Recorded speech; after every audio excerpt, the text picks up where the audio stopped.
Yo creo que en este momento no existe un venezolano que diariamente no tenga en la boca el tema de la situación jurídica de la República y del mandatario venezolano. Algunos confunden la salud del presidente con la salud del país, que son dos cosas totalmente distintas. Pero esta situación atípica debe afrontarse y manejarse con la madurez de las instituciones de la República, de los 5 poderes constituidos, que han nacido de un poder constituyente en 1999, cada uno de los cuales tiene una facultad legal diferente y en la que no está planteado nunca, bajo ningún concepto, la Constitución de 1999, al igual que la del 61, fue diseñada de tal manera de que la palabra vacío de poder no tiene cabida, no tiene sentido. Bien, existe no un orden de sucesión como se ha utilizado la palabra. En un país democrático la palabra sucesión no existe. Sí existe un orden de prelación en el que la presidencia del país nunca va a cesar en sus funciones. La presidencia del país es un órgano más allá del individuo que la representa y constitucionalmente hablando están todos los canales regulares para que esa presidencia, bajo ningún concepto, ni siquiera por un día, llegue a estar sin titular. Ocurre entonces, primero, que ante la incredulidad de afectos y detractores, el mandatario anuncia una cuarta intervención justo después de 3 meses de campaña en los que se aseguró el milagro de la providencia, la perfecta salud, la sanidad absoluta, por este tiempo y por muchos más. Ese fue el lema que subyacía en la campaña electoral. Muy bien, el famoso eslogan de U.A. Chávez no se va.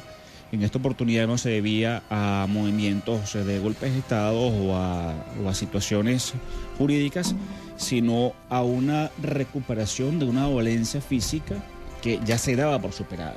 Ya para los venezolanos era un tema absolutamente superado y que no se esperaba en el escenario, aunque muchos permanecían escépticos sobre la condición de vida y la salud del mandatario nacional.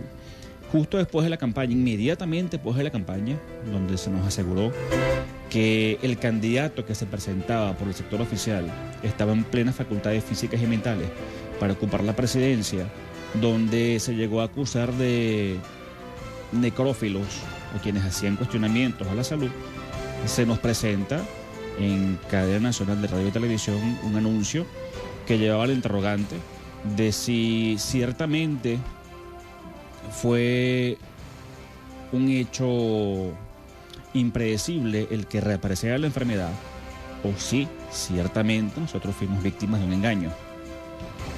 En todo caso, deliberado, pues ante la imposibilidad física de una persona de asumir un cargo, se hizo creer que existían todas las condiciones para que éste permaneciera en el poder.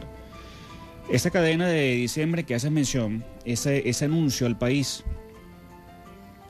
inmediatamente conmocionó y empezó a generarse toda la ola de especulaciones y de análisis que nos traen hasta la mañana de hoy acá en este programa, como en muchos espacios de medios de comunicación a estar en el país seguirán hablando del tema, tanto dentro como fuera de Venezuela.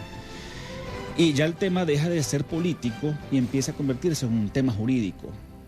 La inminencia de la cercanía del 10 de enero con un presidente electo, y valga la expresión de presidente electo porque la palabra presidente reelecto no aparece en la Constitución, el 231 habla de presidentes electos, no reelectos.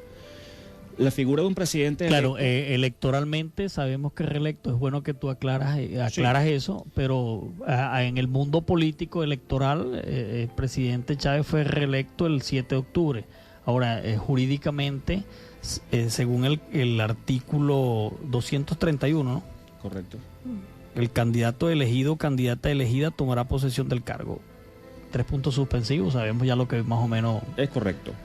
Fíjate, esta condición de presidente electo y la inminencia del 10 de enero, que es la fecha de inicio del periodo constitucional, empieza a generar un problema que ya deja de ser político para convertirse en jurídico, tanto así que obliga al Tribunal Supremo de Justicia a pronunciarse, gracias a la solicitud de un abogado de nombre Marelis Diarpino. No es conocida en el país y no se conoce en el mundo jurídico, pero una ciudadana venezolana con IMPRE que introdujo un recurso de interpretación y el problema ya deja de ser un asunto netamente manejado por los partidos políticos o los grupos de entendidos en la política partidista o la política institucional. Ya es un asunto que empieza a permear el gremio o la profesión del derecho. ¿Qué pasa entonces? Cuando vamos a hablar de las implicaciones de la sentencia del expediente 12-1358, que es el expediente en Sala Constitucional. Ya esto es el 9 de enero, que la Sala Constitucional del Tribunal Supremo de Justicia, en voz de su presidenta, Luis Estela Morales Lamuño, lee ante el país en cadena la sentencia pues sobre el hecho que solicita, la interpretación pues que solicita la ciudadana que tú acabas de mencionar. Cierto, desde ese momento, Luis, ya deja de ser un problema netamente político para convertirse en un problema, además de político, jurídico. Y lo más sano en el momento de la discusión jurídica es hacerlo con todo desprendimiento de corriente ideológica político-partidista. Siempre hemos dicho, algunos profesionales que comulgamos con algunas ideas no políticas, sino jurídicas, siempre hemos dicho: ningún arte u oficio, ninguna ciencia o profesión está al servicio de alguna corriente ideológica. O sea, no existen abogados socialistas o abogados capitalistas. Son abogados de la República y deben estar al servicio de todos los venezolanos, en el caso de los magistrados, en el caso de los funcionarios, los que estamos en función pública, en el caso de los abogados en libre ejercicio, no pueden llamarse abogados socialistas o capitalistas o de centro. Son profesionales de una ciencia absolutamente humanista que no puede distinguir según posiciones ideológicas. Cuando nos sentamos en tertulias entre algunos compañeros de grado con estudiantes de Derecho, que en este momento es uno de los mejores momentos para estar cursando Derecho Constitucional. Yo creo que es un privilegio para los muchachos que están en este momento en primer semestre, en primer año de Derecho. Están recibiendo un bombardeo de información que me imagino los debates en las universidades deben ser muy interesantes. Es momentos en los que uno quisiera estar otra vez en aula para vivir esas experiencias que son bastante emocionantes. Este debate jurídico, Luis, vamos a tratar de analizarlo hoy desde el siguiente punto de vista. Saber de la Constitución no significa aprenderse al caleta 350 artículos. Una vez te lo mencionaba aquí, o sea, que alguien se haga llamar conocedor de la Constitución no es un asunto de tener retentiva en la cabeza y dar tu opinión de lo que tú entendiste de ese artículo. ¿Okay? Primeramente, yo no soy constitucionalista. Estoy invitado acá en tu programa como profesional del derecho, respetando la majestad y la dignidad de los abogados que sean constitucionalistas, porque esto es una materia de una especialidad, tal vez una de las especialidades más complejas en el mundo del derecho, como es el derecho constitucional. Que de paso, especialidad que de los 7 magistrados de la Sala Constitucional, solo uno es abogado constitucionalista. El resto de los abogados no tiene especialidad en derecho constitucional. Muy bien.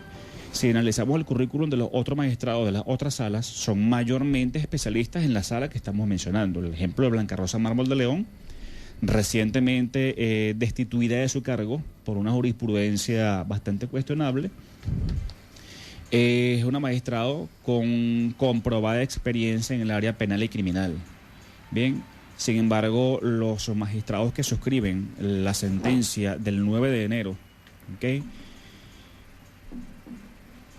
Marco Tulio Duarte Padrón, Carmen Zuleta de Marchán, Juan José Mendoza Jover, Arcadio Delgado Rosales, Gladys Gutiérrez Alvarado, Francisco Antonio Carrasquero y Luis Estela Morales Lamuño son mayormente abogados especialistas en derecho agrario.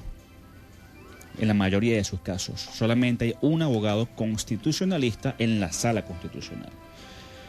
De manera que también deben ellos respetar a los conocedores de la materia. Hay aquí en nuestro país hay excelentes abogados constitucionalistas. ¿Cuáles son los dos temas de discusión? Pero en ellos reposa la investidura de magistrados y de miembros de la Sala Constitucional, que como muy bien dijo la presidenta del TCJ, bueno, esta es la sala, este es el Sanedrín, este es el espacio y nosotros somos quienes les damos la interpretación y somos celosos de la Carta Magna y de la sana doctrina y de la interpretación de lo que establece allí.